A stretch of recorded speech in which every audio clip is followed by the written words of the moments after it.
Bende Mataram. Audiobook, novel silat. Cerita, Hapratikto. Bab 118. Malam itu ia mondar-mandir dalam kamar tahanannya. Hampir menjelang fajar hari, belum juga ia memperoleh keputusan. Tengah ia bergelut dengan dirinya sendiri, terdengarlah suatu suara di luar kemah. Kau dipanggil kepala jaga. Biarlah penjagaanku gantinya, kata seorang dengan bahasa Belanda. Kepala jaga pada malam itu seorang Ambon. Namanya Matulesi. Dia berpangkat sersan. Anak buahnya terdiri dari suku Maluku, Manado dan Sulawesi. Dia terkenal berani, tegas, gagah dan teliti. Karena itu, anak buahnya termasuk pasukan terpilih dan dapat dipercaya. Kau dari peleton mana? Tegur penjaga pintu kemah. Suaranya meninggi suatu tanda bahwa dia menaruh curiga. Sebagai jawabannya, terdengarlah suara gedebukan. Kemudian muncullah seorang pemuda berpakaian seragam kompeni. Dialah Sangaji. Ki Tunjung Biru yang berada dalam kurungan heran melihat kedatangannya, ia sampai terbungkam mulutnya dan tak dapat membuka mulut dengan segera. Aki, aku datang, kata Sangaji dengan gembira. Penjagaan bukan main rapatnya. Aku dan 4 adik seperguruanmu sampai perlu meringkus beberapa penjaga. Kami semua menyamar. Siapa adik seperguruanku? Sahut Ki Tunjung Biru setelah terhenyak sejenak. Hasan, Kolil, Martak dan Ali Item. Ah, mereka datang juga? Ki Tunjung Biru berbimbang-bimbang. Kompeni yang membawa aku ini bukan sekelompok serdadu murahan. Mereka semua beradat sembrono. Di manakah mereka kini? Mereka berada di luar. Mari kutolong dahulu. Ki Tunjung Biru seperti tak mendengar kata-kata Sangaji. Wajahnya nampak gelisah. Bertanya lagi, kau bisa menemukan kemah ini? Apakah mereka sudah datang siang-siang? Kami datang bersama-sama.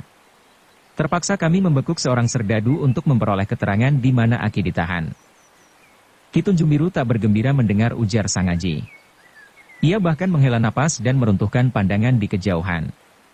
Dan Sangaji jadi perasa. Inilah untuk yang pertama kalinya, ia melihat orang yang dihormati tertawan lawannya. Dahulu ia pernah melihat Mustafa dan Nuraini tersekap dalam kerangkeng. Karena dia belum sadar siapakah Mustafa sebenarnya, maka kesan hatinya hanya menaruh belas kasihan dan rasa tak adil. Sebaliknya terhadap Ki Tunjung Biru adalah lain.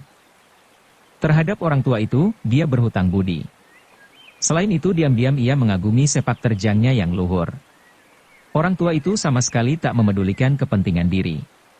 Sebaliknya mengabdikan seluruh hidupnya kepada kebahagiaan bangsa dan negara.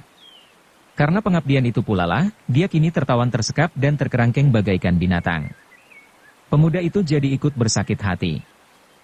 Tak dikehendaki sendiri, ilmu saktinya yang meresap dalam dirinya terbersit dengan mendadak. Terus saja ia menghampiri terali besi dan hendak dipatahkan dengan sekaligus.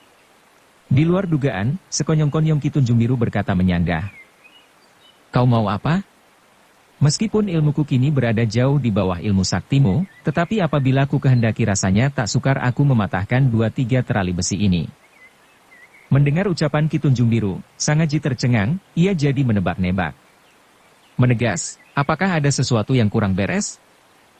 Ki Tunjung Biru tersenyum. Tolonglah dahulu anak istri Malawir. Kalau kau berhasil melepaskan mereka, aku berjanji akan mematahkan terali ini. Tetapi di manakah mereka? Menyahut sedih. Itulah soalnya. Aku sendiri mana bisa tahu di mana mereka berada. Barangkali mereka disekap di sebelah. Mungkin pula tidak. Sangaji yang berotak sederhana jadi bingung. Gugup ia berkata, hari sudah hampir pagi.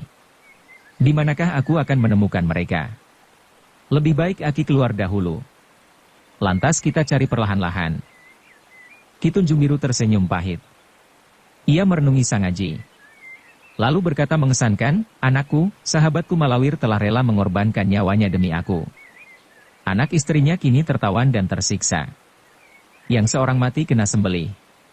Masakan aku akan membiarkan mereka mengutuki nasibnya yang buruk? Kalau saja aku mempunyai sayap, sudah semenjak tadi petang aku bekerja.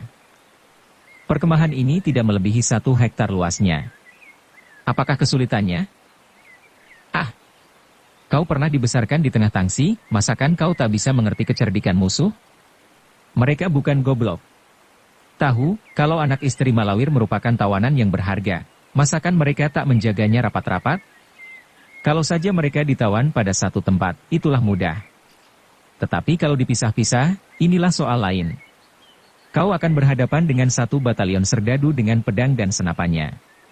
Sebab andai kata kau berhasil membebaskan seorang di antara mereka, belum tentu peleton-peleton lainnya bisa kau ingusi dengan mudah. Apakah kau mampu menghadapi mereka dengan sekaligus? Ki Tunjung Biru menekan-nekan tiap katanya. Mendadak alisnya meninggi lalu berkata, "Hai, di manakah anak Adipati Surenpati? Dialah mungkin bisa memecahkan soal ini." Pertanyaan Ki Tunjung Biru yang tak terduga-duga itu, benar-benar mengagetkan hati Sang Aji. Secara wajar, teringatlah dia kepada Titisari dan cara perpisahannya. Lantas saja ia menjadi lesu. Tiba-tiba terdengarlah suara letusan senapan di kejauhan. Sebentar kemudian disusul dengan terompet tanda bahaya. Dan suara berteriakan sambung menyambung dari tenda ke tenda. Mendengar kesibukan itu, Ki Tunjung Biru tersenyum pahit. Dengan pandang memaklumi dia berkata, "Kau tahu maksudku? Kau bisa berhasil memasuki tenda ini. Tetapi penjaga-penjaga lainnya bukan seperti arca batu. Sebentar saja mereka sadar akan suatu kepincangan. Anakku, pergilah. Mereka pasti datang kemari. Pergilah." Sang Aji bukanlah seorang pemuda tolol dalam arti sebenarnya. Hanya saja otaknya terlalu sederhana, karena hatinya sangat mulia. Ia mengira, semua peristiwa dalam dunia ini berjalan sangat sederhana pula. Ia memasuki perkemahan militer Belanda dengan tujuan membebaskan Ki Tunjung Biru. Maka serdadu-serdadu yang diduganya menjadi perintang tujuannya disingkirkan dengan mudah berkat ilmu saktinya. Tak tahunya, setelah bertemu dengan Ki Tunjung Biru ia menghadapi soal yang sama sekali tak terlintas dalam benaknya. Ki Tunjung Biru ternyata emoh dibebaskan, sebelum keluarga Malawir memperoleh kebebasannya pula. Hasan, Martak, Kolil dan Ali Aitem mempunyai pikiran lain pula. Begitu mereka mendengar kata-kata Ki Tunjung Biru kepada Sang Aji tentang nasib keluarga Malawir, terus saja mereka hendak membuat jasa. Tanpa memperhitungkan kemampuan diri, mereka menggerayangi tenda-tenda perkemahan. Mereka boleh dimasukkan dalam deretan orang-orang tangguh.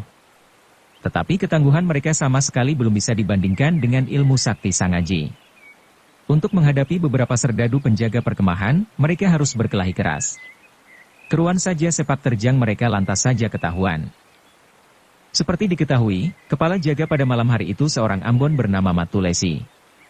Ia berpangkat sersan. Begitu mendengar letusan senjata, terus saja ia melompat keluar sambil menyambar senapannya. Langsung ia menuju ke tenda tahanan Ki Tunjung Biru dengan diikuti 4 orang serdadu. Mendadak ia melihat 2 orang serdadu rebah tak berkutik di tanah. Kecurigaannya dan kemarahannya meledak tak terkendalikan lagi. Tangkas ia menghunus pedangnya dan membabat tenda. Bret! Dan tenda perkemahan terbelah menjadi 2. Waktu itu Sang Aji maju mendekati terali besi. Ki Tunjung Biru terkejut sampai berkata setengah membentak. "Kau mau apa? Sekali kau berani menyentuh terali ini, aku akan mengadu nyawa denganmu." Sang Aji ternganga. Ia tak dapat mengerti arti ucapan itu. "Aki, mari kita lari." "Ah, anak tolol," keluh Ki Tunjung Biru. "Lari kemana? Kalau aku lari, bukankah anak istri Malawir bakal celaka, Aji? Lihat belakang." Ilmu sakti Sang Aji benar-benar susah terukur lagi. Semenjak tadi ia tahu bahwa musuh telah berkerumun di depan tenda. Tapi ia tak memedulikan. Pikirannya terkacaukan oleh pertanyaan Ki Tunjung Biru tentang Titisari dan keadaan orang tua itu sendiri. Dan begitu pedang Matulesi menikam tenggorokannya, ia hanya cukup membalikkan tangannya. Tahu-tahu pedang dan tubuh Matulesi terpental keluar tenda. "Awas ada bangsat di dalam," masih sempat Matulesi berteriak, ia jatuh bergedebukan di rerumputan.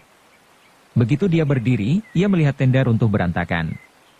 4 serdadu yang mengikuti dari belakang terpental keluar pula dan melayang bagaikan layang-layang putus. Mereka jatuh jungkir balik mencium-cium tanah. Sang Aji tak menyia-nyiakan waktu lagi. Ia sadar akan bahaya.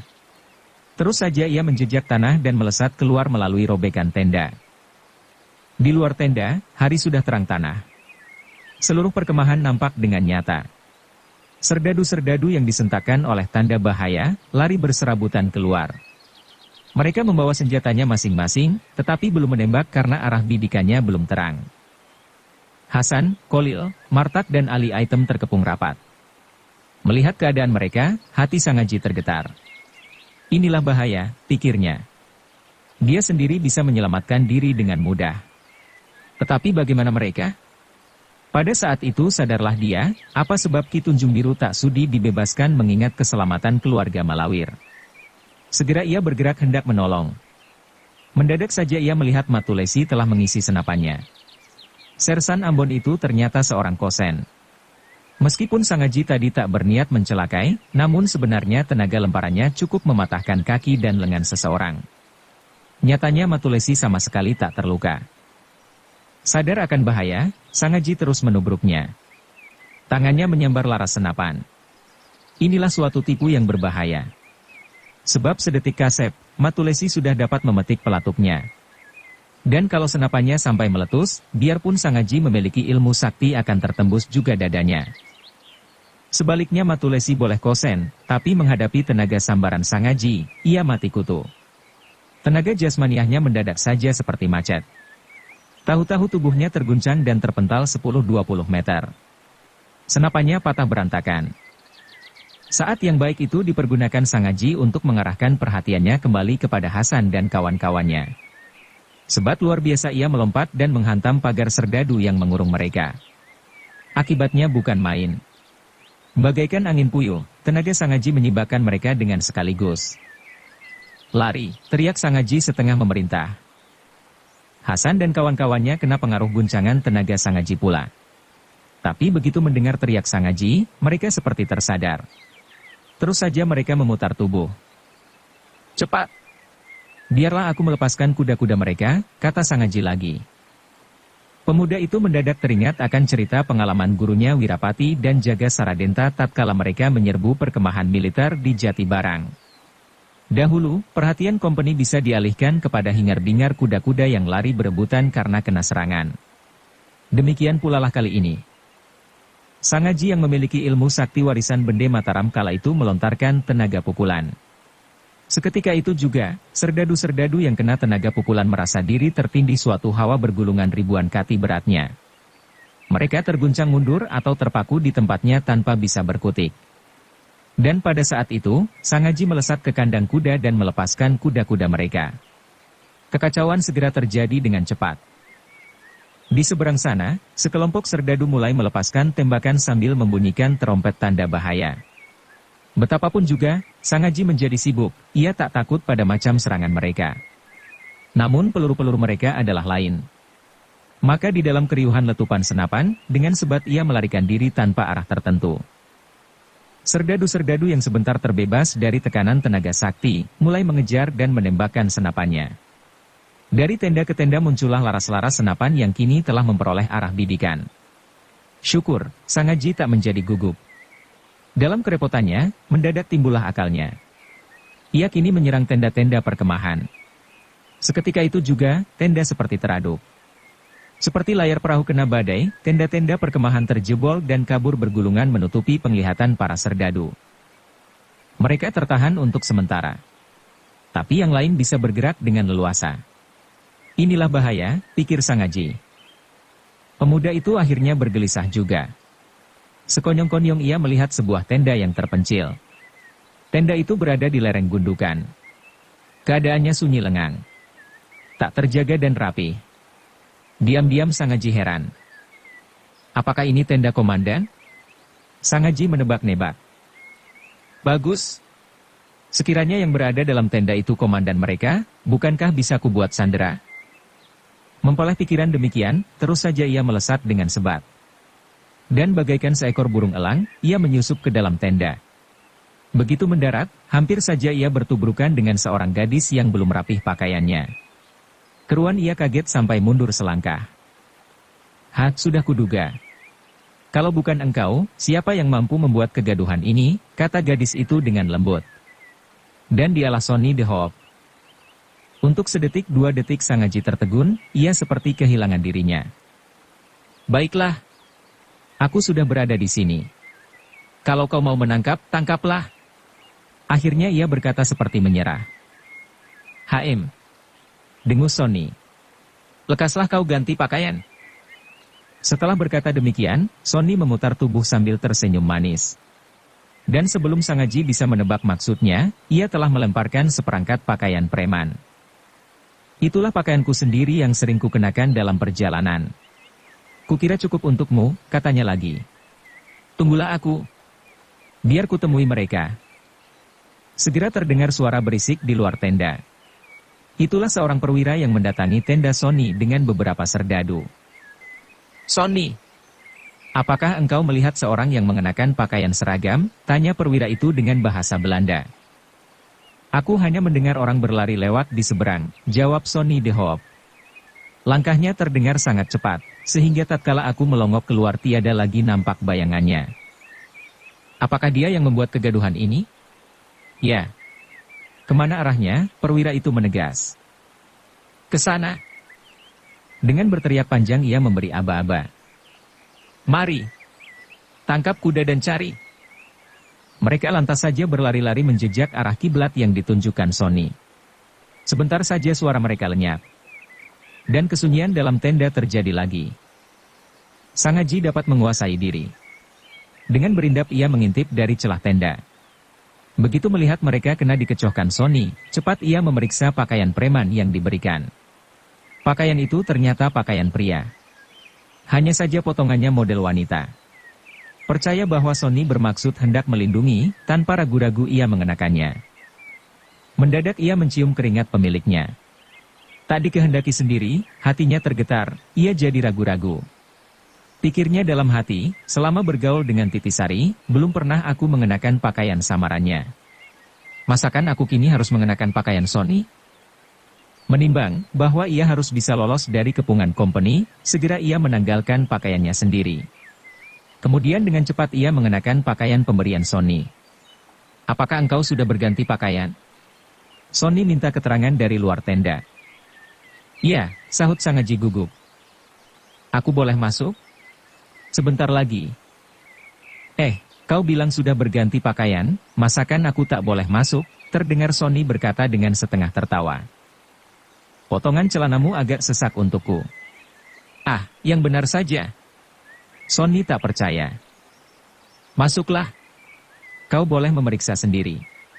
Bagian perut agak sesak. Sonny memasuki tenda. Begitu melihat Sangaji kerepotan mengaitkan kancing, ia tertawa geli. Hampir 2 tahun kau pergi dan perutmu ternyata bertambah besar. Pastilah engkau memperoleh kegembiraan dalam perjalanan. Sangaji kebingungan. Tak tahu dia, bagaimana harus menjawabnya. Akhirnya dia hanya tertawa meringis. Berkata sejadi-jadinya, barangkali karena aku sering banyak makan daging. Makan?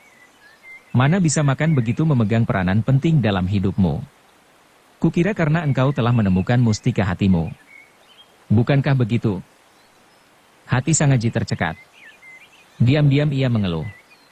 Sebagai seorang jujur dan berwatak sederhana, ia segera mengaku kebenaran tuduhan Sonny. Untuk mengelak atau menangkis ia tak mempunyai kesanggupan. Karena itu, ia segera mengalihkan pembicaraan. Berkata sulit, apakah ayahmu di sini? Ya. Dialah komandan batalion ini. Sebentar lagi dia kemari. Kau tunggulah. Pastilah dia amat gembira melihat kedatanganmu, sahut Sonny. Tak usah dikatakan lagi, hati Sangaji benar-benar terperanjat. Pertemuan kali ini jauh berlainan daripada pertemuan di depan benteng batu. Meskipun dahulu ia berada di pihak company, namun masih bisa diterangkan apa sebabnya. Sebaliknya kali ini tidak. Dialah justru yang memusuhi company dengan menggerayangi perkemahan. Sonny, kali ini tak dapat aku bertemu dengan ayahmu, katanya tergagap-gagap. Kenapa begitu? Sonny menyahut cepat. Kujamin bahwa beradamu di sini tidak bakal diketahui siapa saja. Seumpama saja mereka mengetahui beradamu di sini, aku dan ayahku bisa menerangkan apa sebabnya. Akan kureka bahwa kejadian ini merupakan suatu salah paham belaka. Kukatakan kepada mereka bahwa engkau datang dengan bermaksud hendak menemui aku dan ayah. Tapi kepergok pasukan penjaga sehingga menerbitkan suatu kecurigaan dan berakhir dengan suatu kegaduhan. Bukankah cukup beralasan? Benar Sangaji berotak sederhana, tetapi kali ini dia tak bisa menerima dalih itu. Rencana itu kurang sempurna, hanya saja ia tak pandai menunjukkan kekurangannya. Untuk menunjukkan tidak setuju, ia mundur 2 langkah sambil menggoyang-goyangkan tangan berulang kali. Dengus Sony. Tiba-tiba ia menatap Sangaji dengan pandang sungguh-sungguh. Berkata agak keras, semenjak kami bertemu dengan engkau di Benteng Batu dahulu, ayah sudah menaruh curiga. Masa 2 tahun, benar-benar merubah jiwamu. Kau ternyata bergaul dengan manusia-manusia liar. Kau sendiri, nampaknya menjadi jagoan pula. Karena itu, engkau harus bertemu dengan ayah. Kalau menolak, aku akan berteriak. Watak Sangaji semenjak dahulu mudah tersinggung. Kalau saja Sony bersikap lunak seperti dahulu, pastilah dia akan luluh hatinya. Tapi kali ini, Sony bersikap keras. Entah benar-benar demikian pengucapan hatinya atau tidak, namun hal itu menusuk hati pemuda itu. Seketika itu juga, Sangaji berdiri tegap. Dan dengan tenang ia menyahut. Baik. Kau berteriaklah. Memang aku harus berkata yang benar terhadapmu. Hari ini aku menjadi musuhmu. Akulah yang membuat kekacauan ini. Akulah yang mencoba hendak membebaskan semua tawanan ayahmu. Kalau sekarang engkau hendak membelenggu aku, belenggulah aku. Serahkan aku kepada ayahmu dan aku takkan menyesal. Seorang laki-laki kalau sudah berani menggerayangi tangsi militer, masakan masih memikirkan keselamatan nyawanya. Tidak biasanya, pemuda itu bisa berbicara demikian lancar dan banyak. Entah apa sebabnya, dalam dadanya terasa ada suatu tenaga bergelembungan. Sebaliknya mendengar kata-kata Sangaji, Sony tertawa manis dan menarik. Sama sekali ia tak memperoleh kesan sekelumit pun. Aku memang seorang pemuda bebal. Mengapa engkau mentertawakan aku? Sangaji mendongkol. Mengapa aku tak boleh tertawa? Justru engkau begini menjadi galak, teringatlah aku waktu engkau memaki-maki aku di tengah lapangan dahulu, kata Sony manis. Terhadap Jan de Grote, Tako Weidema dan lain-lainnya itu, aku tak peduli. Apa sebab engkau dahulu mendamprat aku habis-habisan? Memang, kau gemar menjadi aku. Selamanya kau menganggap aku sebagai musuhmu, sebagai perintangmu. Karena aku kau tuduh merintangi usahamu menjadi jagoan. Baiklah. Biarlah kau menganggap aku sebagai musuhmu. Tetapi aku tidak. Dan kalau kau sekarang bilang tak memikirkan keselamatan nyawamu lagi, bagaimana dengan keselamatan ibumu? Mendengar kata-kata Sony de Hoop, hati Sangaji tercekat. Mendadak saja teringatlah dia kepada ibunya. Hatinya menjadi luluh sebagian. Kau kira di manakah ibumu kini? Kata Sony lagi. Dia tak berada lagi jauh di kampung. Dengan bantuan ayah, akhirnya aku memperoleh sebuah rumah yang tak jauh dari rumahku. Kakakmu Mayor Willem Erbeveld sangat senang pula. Karena dengan demikian, ibumu tak perlu merasa kesepian. Hampir tiap hari aku mengawani. Mendengar ujar Sony itu, diam-diam Sangaji mengeluh. Pikirnya sibuk, ibu berada di Jakarta seorang diri. Malah kini berdiam di dekat rumah Sony. Bukankah berarti bahwa ibu dan anak berhutang budi? Teringat kepada Titisari, pandang wajahnya menjadi layu dengan tak setahunya sendiri. Ia lantas menunduk ke tanah. Sony de Hoop mengamat-amati dengan saksama. Begitu memperoleh kesan tertentu, ia tertawa perlahan. Sebenarnya apakah sih senangnya hidup merantau tak keruan? Kau dahulu bilang hendak menuntut dendam kematian ayahmu. Apakah sudah kau laksanakan? Sangaji menggelengkan kepala. Semangatnya jadi runtuh. Nah, tuh, sudah kusangka. Kau masih saja membawa adatmu yang kekanak-kanakan. Kau merantau tanpa tujuan. Meninggalkan ibu kandungmu seorang diri. Hasilnya hanya bergaul dengan orang-orang tak keruan. Memang semenjak dahulu aku tahu kau ingin jadi seorang jagoan. Kalau tidak, masakan engkau berlatih siang malam tak kenal lelah? Sony menyesali. Kemudian meninggikan suaranya. Karena itu, diam-diam ayah hendak memasukkan kau berdinas militer. Entah karena usaha ayah ataukah memang nasibmu yang baik, engkau bisa diterima pihak atasan. Gubernur Jenderal yang mengenal engkau semenjak berumur 14 tahun menghadiahimu pangkat letnan. Bukankah bagus? Kakak angkatmu Mayor Willem Erbeveld sampai melonjak-lonjak kegirangan. Nah, Letnan Sangaji, terimalah hormatku. Habis berkata demikian, Sonny de Hoop mundur 2 langkah dan siap hendak memberi hormat. Sebaliknya Sangaji terperanjat bukan main sampai berjingkrak. Katanya dengan suara meninggi. Apa? Aku menjadi Letnan VOC? VOC tiada lagi, sahut Sonny cepat. Kabarnya kau akan ditetapkan dalam Batalion 1 di bawah Panji-Panji Bataafsce Republiek. Terang? Tapi Sonny, tak dapat aku menjadi seorang letnan, kata Sangaji gugup. Aku tak mempunyai bakat militer. Kau bisa melawan kepungan Laskar Pangeran Bumi Gede dan 1 kompi militer Belanda. Masih pulakah engkau bilang tak mempunyai bakat? Lantas apakah hasilmu berlatih jadi jagoan semenjak bertahun-tahun, tangkis Sonny de Hoop. Untuk berdebat, janganlah orang mengharap Sangaji akan menang. Jangan lagi berlawanan dengan Titisari atau orang seperti Sonny de Hoop yang berpendidikan baik, barangkali berlawanan berdebat dengan seorang dusun pun yang berbekal ketangkasan berbicara takkan mendapat tempat. Karena itu mulutnya lantas saja terbungkam. Tapi hatinya berpikir keras, ia merasa diri benar-benar menghadapi kesulitan. Kalau mesti harus menjadi seorang militer Belanda, bagaimana dia kelak akan menerangkan terhadap kedua gurunya dan orang-orang yang dihormati?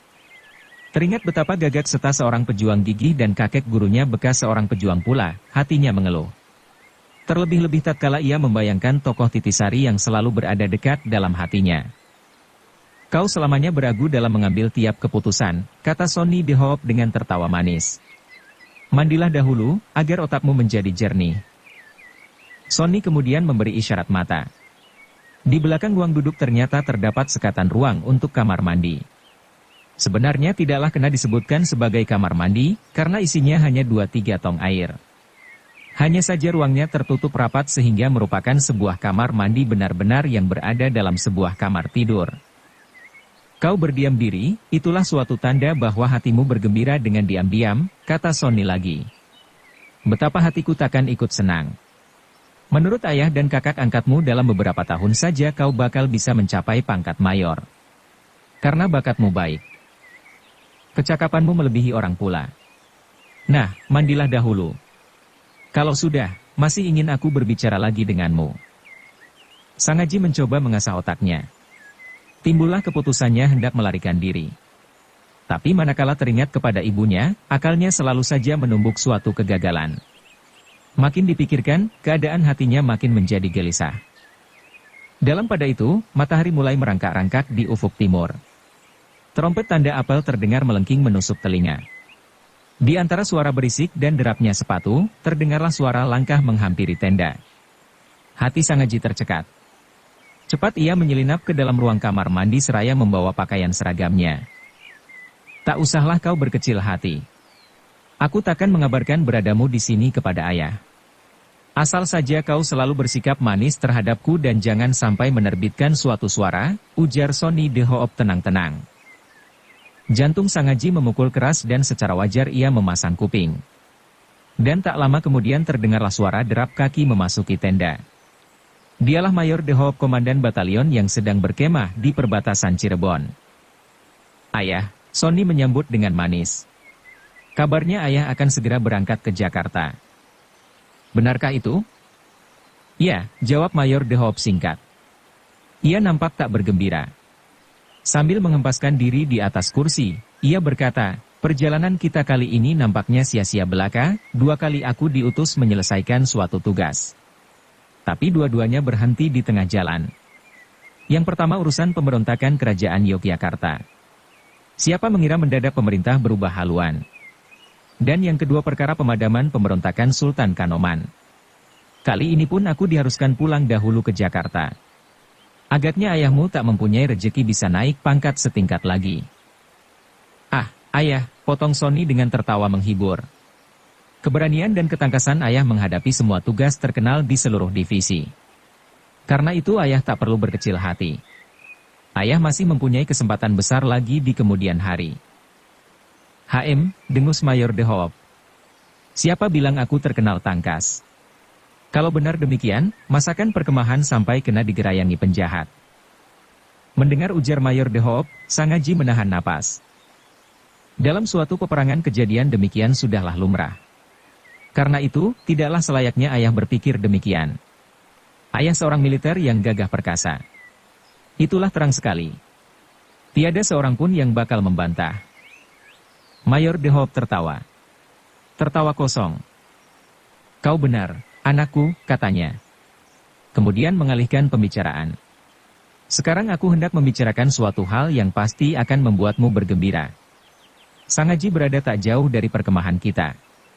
Rupanya anak itu dalam perjalanan pulang ke Jakarta.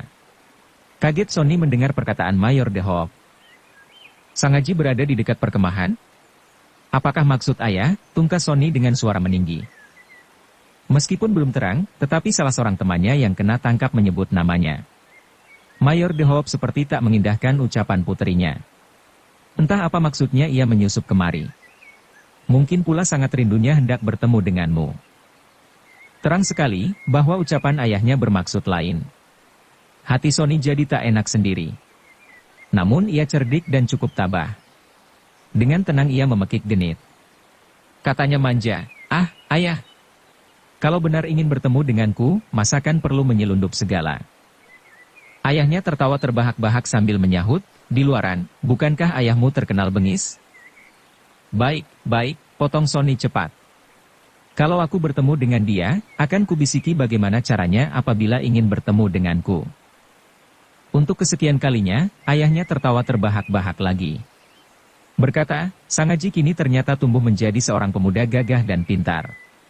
Ia sangat berguna bagi jalannya pemerintahan.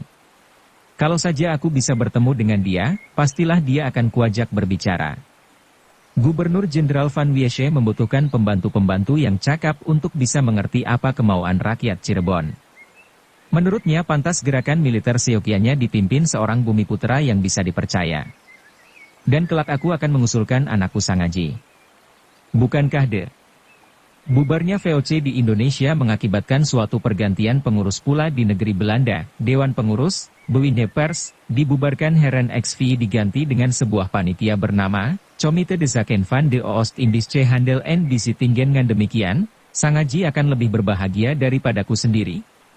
Ia akan mempunyai kesempatan besar untuk membuat jasa. Diam-diam Sony memperhatikan wajah ayahnya. Selang beberapa saat kemudian, ia berkata mencoba, 2 tahun lamanya, Sang Haji merantau tak keruan tujuan. Dan waktu 2 tahun agaknya bisa pula merubah perangainya. Seumpama dia sudah biasa hidup merdeka dan menolak kemauan ayah yang baik ini, apakah tindakan ayah terhadapnya?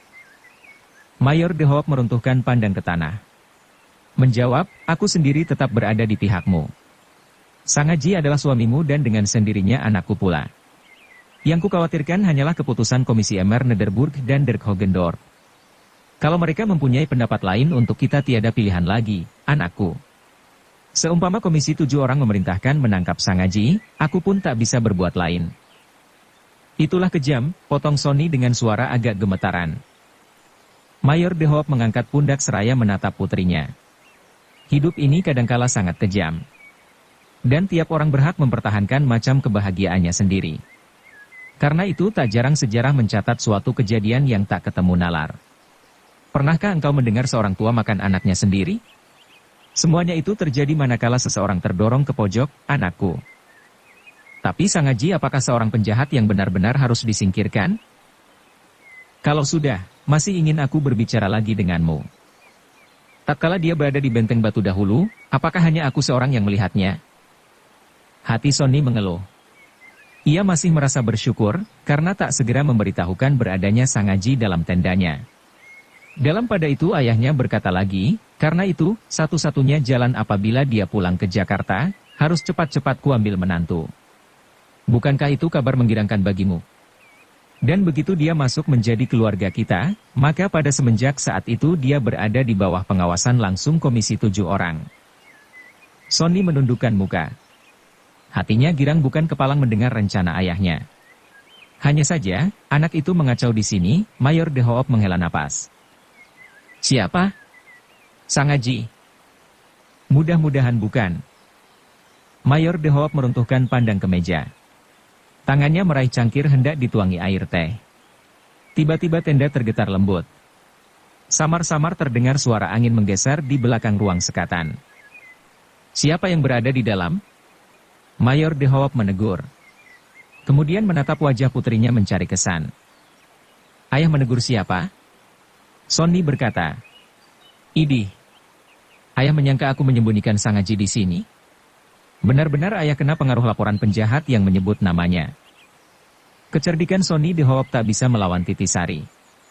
Ia boleh menganggap diri cukup cerdik, tapi ternyata mengandung lubang kelemahan. Coba kalau saja yang dihadapi bukan ayah kandungnya sendiri, pastilah sudah terbuka rahasianya. Bersambung ke bab 119. Dukung kami dengan subscribe, follow, like, komen dan share. Terima kasih.